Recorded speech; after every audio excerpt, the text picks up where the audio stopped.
இயேசு கிறிஸ்துவின் இனிதான நாமத்தில் இன்றைய ஆவிக்குரிய சிந்தனைக்கு உங்களை அன்புடன் வரவேற்கின்றோம்.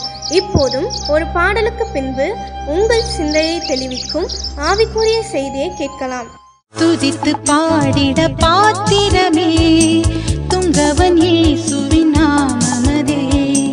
துதித்து பாடிட பாத்திரமே துங்கவன் இயேசுவின் நாமமதே. துதிகளின் மத்தியில் வாசம் செய்யும் தூயனை நேயமாய் ஸ்தோத்தரிப்புமே.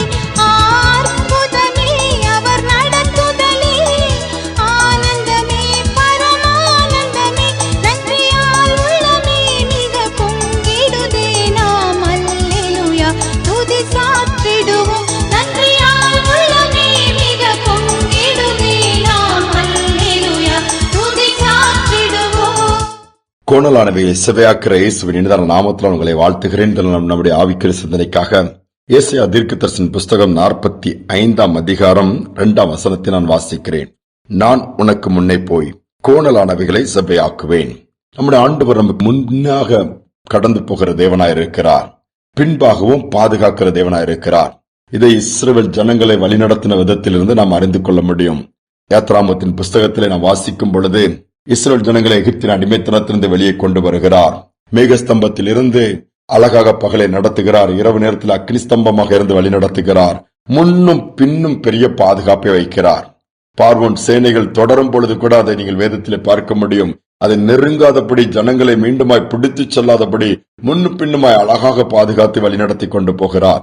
நம்முடைய ஆண்டவர் நம்முடைய வாழ்க்கையில முன்பாக போவார் என்று சொன்னால் எல்லா கோணலானவைகள் செவையாக்கப்பட்டுவிடும். அதான் இன்னைக்கு ஆண்டவர் செய்ய விரும்புகிறார். அநேக நேரத்துல நாம் அழகாக நடந்து போகிறோம், ஃப்ரீயாக நடந்து போகிறோம், பாடுகளுக்கு தப்பி விடுகிறோம், அல்லது பயங்கரத்துக்கு ஆபத்துக்கு தப்புறோம். நமக்கு முன்பாக கர்த்தர் போய் காரியங்களை சரி பண்ணுகிறார். அதுதான் உண்மை. நமக்கு அநேக நேரத்தில் தெரியாது. அந்த பாதை கடந்த பின்புதான் தெரியும். இந்த கடினமான பாதை நான் எப்படி கடந்து வந்தேன், இந்த நெருக்கமான பாதை எப்படி கடந்து வந்தேனால் கர்த்தர் முன்பாக போய் அழகாக நமக்கு பாதைகளை ஏற்படுத்தி கொடுக்கிறார், வழிகளை உண்டாக்குகிறார். எப்படி வனாந்தரமா அங்கு வழியை உண்டாக்குவாராம், என் பிள்ளை வழி தப்பி போயிடக்கூடாது என்று சொல்லி அவாந்தரமா அங்கு ஆறுகளை உண்டாக்கி செழிப்பை கட்டளையிடுவாராம். மாறாவை போல கசப்பா இருக்குதா, அதை மதுரமாய் மாற்றி கொடுப்பார். ஏனென்றால் அவருடைய பிள்ளைகள் மேல் அவ்வளவு அன்பு ஆண்டவர் வைத்திருக்கிறார். அவருடைய நேசிக்கிற பிள்ளைகளுக்கு முன்பாக கர்த்தர் போய் காரியங்களை செய்கிறார். அதனால்தான் இம்மட்டும் நாம் நிர்மூலமாகாதபடி ஒவ்வொரு காரியங்களையும் தாண்டி வந்திருக்கிறோம். சமீபத்தில் ஒரு செய்தித்தாள் ஒரு செய்தி நீங்கள் பார்த்திருப்பீர்கள். விமானம் பறந்து அந்த விமான நிலையத்தில் இறங்குவதற்காக ஆயத்தமாகும் பொழுது அந்த விமானத்தினுடைய பிரேக் சரியாக ஒர்க் பண்ணவில்லை. விமானி அதை கண்டுபிடித்து விட்டார். கண்டுபிடித்தவுடன் விமானிக்கு ஒரே பயம்.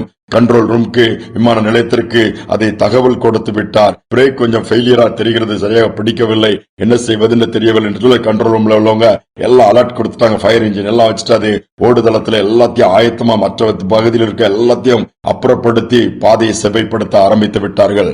ஆனால் விமானம் அப்படியே மெதுவாக இறங்கி வந்து கொண்டே இருக்கிறது தரையிலே லேண்ட் ஆவதற்காக. ஜனங்களும் சாதாரணமா சும்மாதான் இருக்காங்க, அவர்களுக்கு தெரியவே தெரியாது. ஆனா விமானிக்கு மட்டும் திக்கு இருக்கு. ஒருவேளை அந்த விமானி நம்முடைய விமானத்தின் பிரேக் ஃபெயிலியர் ஆயிடுச்சு, லேண்ட் ஆகும்போது பிரேக் போட்டு நிப்பாட்ட முடியாது, தரையில நிப்பாட்ட முடியாதுன்னா ஒருவேளை அந்த விமானத்தில நாம் பயணிக்கிறவர்களா இருந்தோம்னா நம்முடைய மனநிலைமை எப்படி இருந்திருக்கும்? பதறி இருப்போம், அலறி இருப்போம். அவ்வளவுதான். பிரேக் இல்லாம எங்கேயா போய் விமானம் மோதும், தீப்பற்றி எரியும், சாம்பலாயிரும், இப்படித்தான் எண்ணி இருப்போம். விமானி சொல்லவே இல்லை. மாறாக கண்ட்ரோல் ரூம்க்கு சொன்னதோடு மட்டுமல்லாம தன்னுடைய மனதை திடப்படுத்தி கொண்டு ஆண்டவர் மேல நம்பிக்கை வச்சுட்டு ஒரு நம்பிக்கையோடு கூட கீழே இறக்கிறார். என்ன நடந்துச்சு தெரியுமா? பத்திரமா கீழே இறங்கி கண்ட்ரோல் பண்ணி நிப்பாட்டிட்டாரு.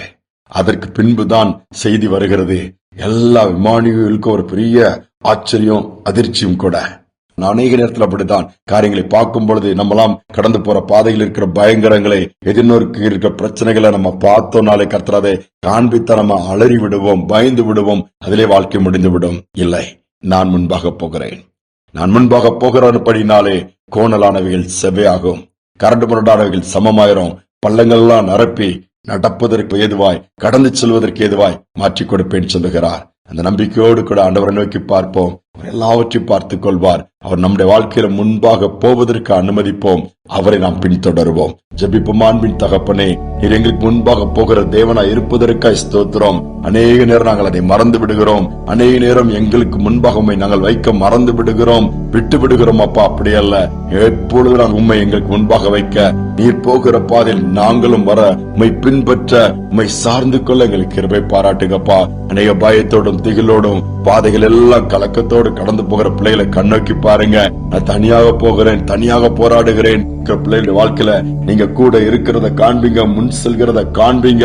மோசேக்கு சொன்னீர், என் சமூகம் உனக்கு முன்பாக சொல்லும் சொன்னது போல அதே போல நீ செய்வதற்காக ஸ்தோத்திரம். இதை கேட்டுக்கொண்டிருக்க ஒவ்வொரு பிள்ளையுடைய வாழ்க்கையிலும் எந்த காரியம் தடையா இருக்கிறது, எந்த காரியத்தில் முன்னேற முடியவில்லை, எந்த காரியங்கள் கோணலா இருக்கிறது, எந்த காரியங்கள் கரடு முரடா இருக்கிறது, இந்த நாளிலே முன்பாக சென்று சகலத்தையும் சரியாக்குவீராக. தாழ்த்தி ஒப்புக் கொடுக்கிறோம். துதிகனமை ஏற்றுக்கொள்ளும் மீட்பர் இயேசுவின் நாமத்தில் வேண்டிக் கொள்கிற நல்ல பிதாவே, ஆமேன் ஆமேன். கர்த்தர் நமக்கு முன்பாக போவதோடு மட்டுமல்ல, கோணலானவைகளை செவையாக்குவார். இந்த சிந்தனையோடு இந்த நாளை தொடருவோம். மீண்டுமாய் நாளை தினம் சந்திப்போம். பள்ளங்கள் எல்லாம் நிரம்பிட வேண்டும், மலைகள் குன்றுகள் தகர்ந்திட வேண்டும், கோணலானவை நேராகணும், கரடானவை சமமாகணும். பள்ளங்கள் எல்லாம் நிரம்பிட வேண்டும், மலைகள் குன்றுகள் தகர்ந்திட வேண்டும், கோணலானவை நேராகணும், கரடானவை சமமாகணும். ராஜா வருகிறார், ஆயத்தமாவோம், ராஜா வருகிறார், ஆயத்தமாவோம், இயேசு வருகிறார், எதிர்கொண்டு செல்லுவோம், இயேசு வருகிறார், எதிர்கொண்டு செல்லுவோம். பள்ளங்கள் எல்லாம் நிரம்பிட வேண்டும், மலைகள் குன்றுகள் நகர்ந்திட வேண்டும், கோணலானவை நேராகணும், கரடானவை சமமாகணும்.